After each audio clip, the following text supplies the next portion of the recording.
Thank you, sir.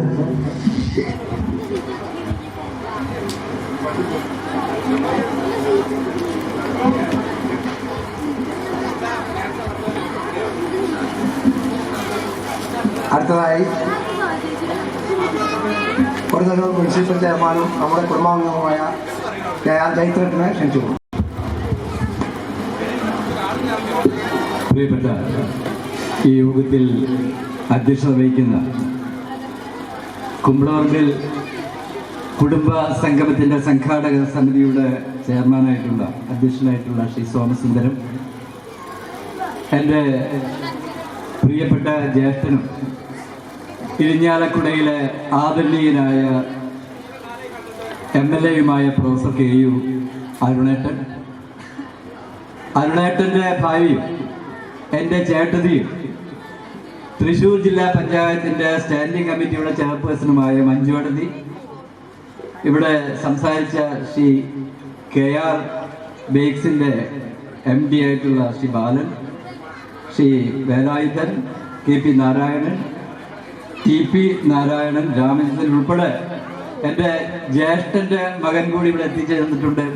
Sushil ഇടത്തിൽ നിന്ന് വന്ന ഞങ്ങളുടെ കുടുംബാംഗമാണ്, ഞങ്ങളുടെയൊക്കെ ചേട്ടൻ്റെ മകൻ സുഷിൽ ഉൾപ്പെടെ വേദിയിലെ ബഹുമാനരെ, പ്രിയപ്പെട്ട സഹോദരി സഹോദരന്മാർ, ഒട്ടേറെ വേദികളിൽ മുനിസിപ്പൽ ചെയർമാൻ എന്ന രീതിയിലും അതുപോലെ തന്നെ രാഷ്ട്രീയ പ്രവർത്തകർ എന്ന നിലയ്ക്കും ഒരുപാട് വേദികളിൽ സംസാരിച്ചിട്ടുണ്ട്. അവിടെയൊക്കെ ഞാൻ ചെല്ലുമ്പോൾ ഇതുപോലെയാണ് പറയുക, സഹോദരി സഹോദരന്മാര് എന്നാണ്.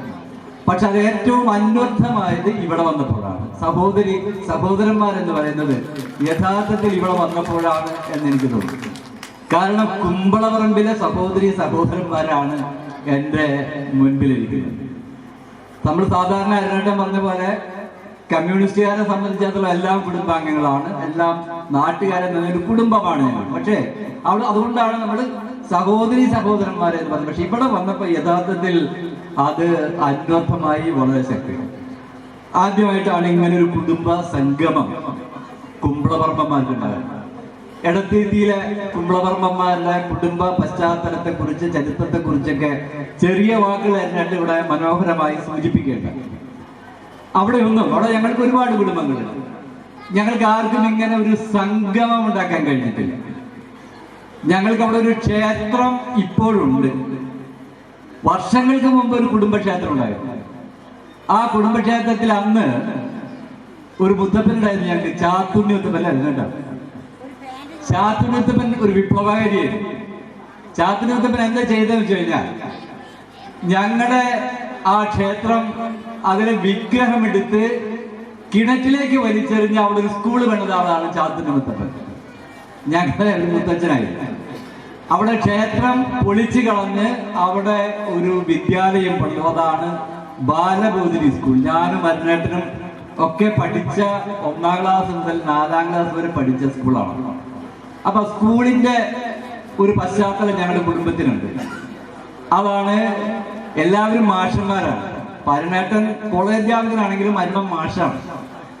എൻ്റെ പ്രദേശത്ത് കുറെ പേര് അധ്യാപകരാണ്. ഞങ്ങള് നല്ല ജനസംഖ്യയുള്ള ആളുകളാണ്. 10 പേരാണ് ഞാൻ ഉൾപ്പെടെ. അരുണേട്ടൻ 8 പേരാണ് അവരുടെ വീട്ടിലും. എല്ലാവരും മാഷന്മാരാണ്. എൻ്റെ ചേട്ടന്മാര്, ചേട്ടന്മാരുടെ ഭാര്യമാര്, എൻ്റെ ഭാര്യ ഒക്കെ അധ്യാപകരായിട്ടുള്ളവരാണ്. ഞാൻ സർക്കാർ സർവീസിൽ ജോലി ചെയ്ത ആളാണ്. കൃഷി വകുപ്പിൽ അഗ്രികൾച്ചർ ഡിപ്പാർട്ട്മെന്റിൽ ജോലി ചെയ്ത. പക്ഷെ ഇപ്പോ ഞാൻ അറിയപ്പെടുന്നത് ജൈത്രം മാഷാണ്. എല്ലാവരും മാഷ്, അരുണൻ മാഷ്, അതുപോലെ ജൈത്രം മാഷ്. നാട്ടിൽ ഞാൻ മാഷായിട്ടാണ് അറിയപ്പെടുന്നത്. അപ്പൊ കുമ്പളപറമ്പന്മാരെന്ന് പറഞ്ഞാൽ പൊതുവെ മാഷന്മാര് എന്നാണ്. ഡോക്ടർ KU വിനോദനും ചിലപ്പോൾ വിനോദം മാഷ് എന്ന് പറയും. അപ്പൊ അതാണ് ഒരു രീതി. പറഞ്ഞു വന്നത് ഒരു വിദ്യാഭ്യാസ പശ്ചാത്തലം അത് ഞങ്ങൾക്കുണ്ടായിരുന്നു. എടത്തിയിലെ ഒരു വളരെ പ്രമുഖ കുടുംബമാണ് കുമ്പളപറമ്പിൽ എന്ന് പറഞ്ഞാൽ ഞാൻ സ്വയം പുകഴ്ത്തുകയാണ് എന്ന് ഒരു പക്ഷെ തോന്നുന്നു. കുമ്പളപറമ്പന്മാരെന്ന് പറഞ്ഞാൽ എടത്തിയിലെ ഒരു കിരീടം വെക്കാത്ത രാജാക്കന്മാരായിരുന്നു ഒരു കാലഘട്ടത്തിൽ. എന്ന് പറഞ്ഞാൽ അത് വലിയ എന്താ പറയാ, സമ്പത്ത് കൊണ്ടൊന്നുമില്ല, അധികം സമ്പന്നന്മാരായിരുന്നില്ല ഞങ്ങൾ. പക്ഷെ ഞങ്ങൾ മോശക്കാരൊന്നും ആയിരുന്നില്ല. പക്ഷേ അരുണേട്ടൻ പറഞ്ഞതാണ് പ്രധാന കാര്യം, വിദ്യാഭ്യാസത്തിന്റെ ഒരു പശ്ചാത്തലം. എൻ്റെ അച്ഛൻ അധ്യാപകരായതുകൊണ്ട് മാത്രമല്ല ആചരിക്കുന്നത്.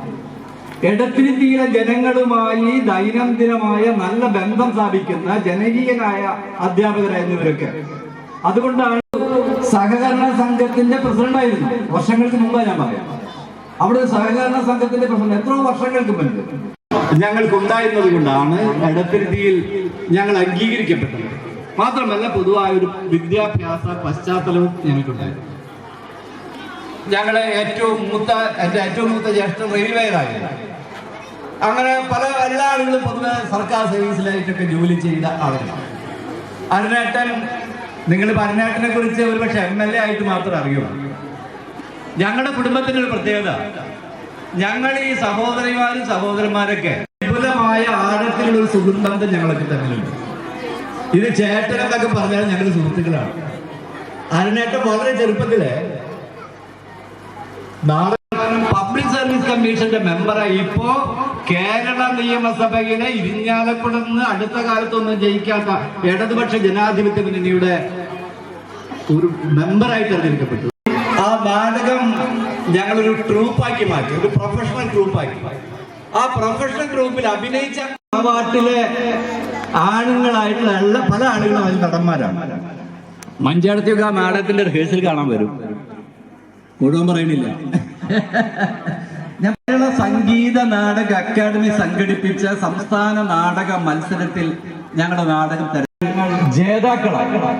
എന്ന് മാത്രമല്ല, അരുണേട്ടന് നല്ല നാടകകൃത്തിന്റെ അവാർഡ്, നല്ല നടന്റെ അവാർഡ്, അങ്ങനെ ഒരു വലിയ ഞങ്ങളുടെ കുടുംബങ്ങളൊക്കെ തൊട്ടടുത്തടുത്താണ്.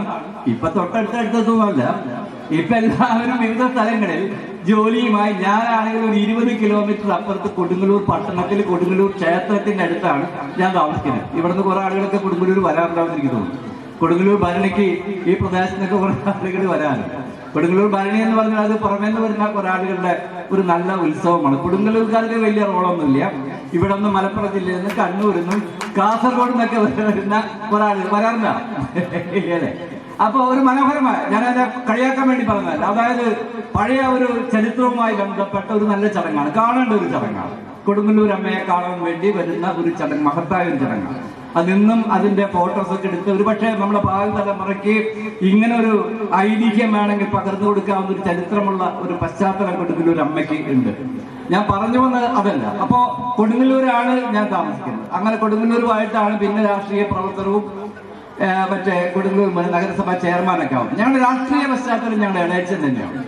സർദാർ ഗോപാലകൃഷ്ണന്റെ ഒരു പക്ഷേ ആ എടത്തിരുത്തിയിൽ ആ നാട്ടിക നിയോജകമണ്ഡലത്തിലെ കമ്മ്യൂണിസ്റ്റ് മേഖലയിലേക്ക് വളർത്തുന്നതിൽ വലിയ പങ്ക് വഹിച്ചിട്ടുള്ളത് ഇടയച്ചന്റെ ചരിത്രവും അതൊക്കെ തന്നെ പ്രചോദനം ഞങ്ങൾക്ക് ഉണ്ടാകാം.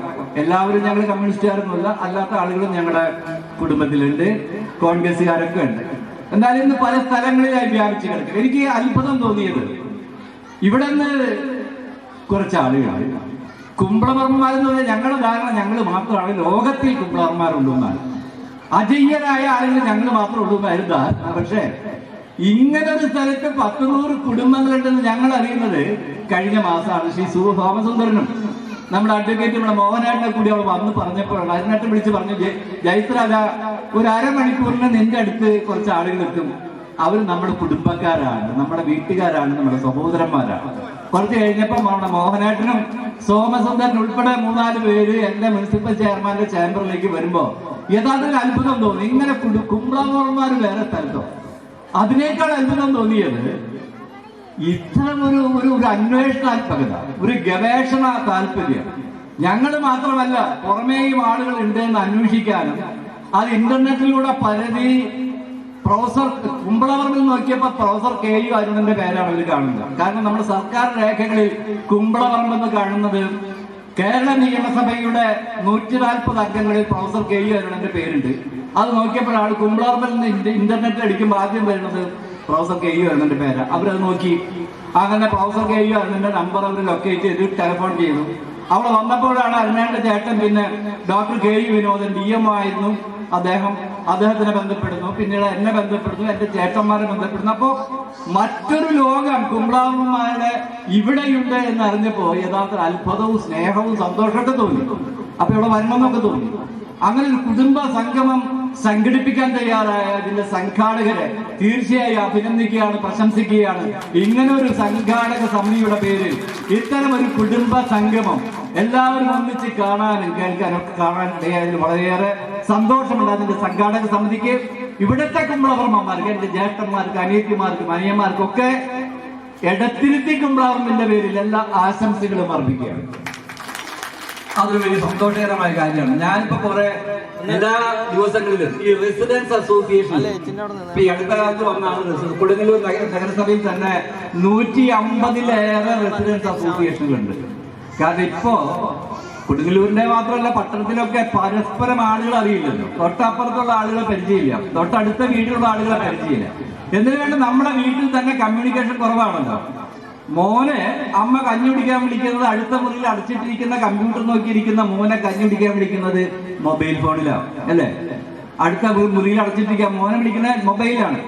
അച്ഛനും അമ്മയും മക്കളൊക്കെ തമ്മിൽ ഒന്നിച്ചിരുന്ന് ഭക്ഷണം കഴിക്കാൻ, ഒന്നിച്ചിരുന്ന് കമ്മ്യൂണിക്കേഷൻ നടത്തുന്ന കാലഘട്ടമൊക്കെ കുറഞ്ഞു വരികയാണ്.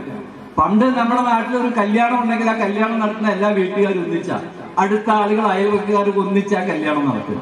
ഒരു മരണമുണ്ടായാൽ വീട്ടിൽ അടുത്ത വീട്ടുകാർ ഒന്നിച്ചിരുന്നാണ്, അല്ലെങ്കിൽ ഒന്നിച്ചാണ് മരണ വീട്ടിലെ ചടങ്ങുകളൊക്കെ നടത്തുക. ഇപ്പൊ പരസ്പരം ബന്ധപ്പെടാൻ സമയമില്ല.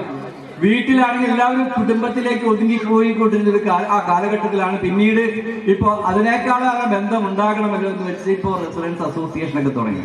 അപ്പൊ റെസിഡൻസ് അസോസിയേഷനൊക്കെ പരസ്പരം ബന്ധപ്പെടാനും അടുക്കാനൊക്കെ തന്നെയുള്ള ഒരു ഗെറ്റ് ടുഗദർ, ഒരു ഐക്യം, ഒരു കൂട്ടായ്മ അത് ഈ അടുത്ത കാലത്ത് വന്നതാണ്. അങ്ങനെ ഒരുപാട് റെസിഡൻസ് അസോസിയേഷന്റെ മീറ്റിങ്ങുകളൊക്കെ പോയി.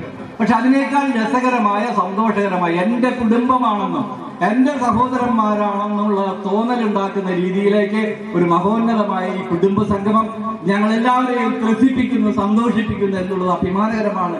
ഇങ്ങനെ ഒരു പരിപാടി സംഘടിപ്പിച്ച എല്ലാവരെയും ഒരിക്കൽ കൂടി അഭിനന്ദിച്ചുകൊണ്ട്, പ്രശംസിച്ചുകൊണ്ട് ഈ കുടുംബ സംഗമം എല്ലാ വർഷവും ഇതുപോലെ സംഘടിപ്പിക്കണമെന്ന് ഒരിക്കൽ കൂടി അഭ്യർത്ഥിച്ചുകൊണ്ട് എന്റെ എളിയ വാക്കുകളുടെ ഉപസംഹരിക്കുകയാണ്. Thank you Shri KR Jayathan sir. അദ്ദേഹത്തിന് കുടുംബത്തിന്റെ സ്നേഹം അറിയിക്കുന്നു. അടുത്തതായി നമ്മുടെ കുടുംബാംഗവും നമ്മുടെ